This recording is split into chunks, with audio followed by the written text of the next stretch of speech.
যিসকল ব্যক্তিৰ নামটো ইংৰাজী বৰ্ণমালাৰ এছ আখৰেৰে আৰম্ভ হয়, তেওঁলোকৰ ওপৰত ৰাহু, শনি আৰু বৃহস্পতি গ্ৰহৰ প্ৰভাৱ থাকে।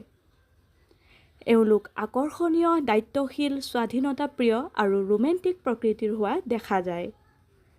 এওঁলোকৰ ব্যক্তিত্ব আকৰ্ষণীয় হয়, য'তে যায় আনৰ দৃষ্টিত আকৰ্ষণ কৰিব পাৰে।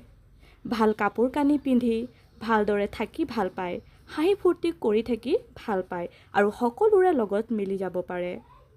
কিন্তু আনে অৰ্ডাৰ দিলে একেবাৰে সহ্য কৰিব নোৱাৰে। এওঁলোকে প্ৰেম কৰিলেও অন্তৰ খুলি কৰে আৰু কাৰোবাক যদি বেয়া পায় তেতিয়া শত্ৰুতাও অন্তৰ খুলিয়েই কৰে। এওঁলোকে আনক যেনেদৰে সন্মান কৰে, আনেও তেওঁলোকক তেনেদৰেই সন্মান কৰাটো বিচাৰে।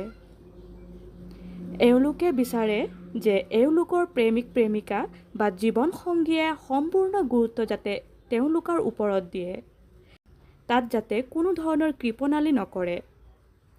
এওঁলোকে কেতিয়াবা এটা বস্তুতে লাগি থাকিব নোৱাৰে। তেওঁলোকৰ মাজত এটা সময়তে বহুত আইডিয়া চলি থাকে। সেয়েহে এটা বস্তুতে ধ্যান কেন্দ্ৰিত কৰা বা ফ'কাছ কৰাৰ প্ৰয়োজন আছে। এওঁলোকক দিয়া যিকোনো কামকে এওঁলোক দায়িত্ব সহকাৰে কৰিব বিচাৰে, অৰ্থাৎ এওঁলোকক দায়িত্ব দি বিশ্বাস কৰিব পৰা যায়।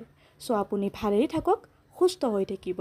লগতে এই ধৰণৰ সৰু সৰু মটিভেশ্যন ভিডিঅ'বোৰ পাই থাকিবলৈ আমাৰ চেনেলটো ছাবস্ক্ৰাইব কৰি ল'ব। ধন্যবাদ।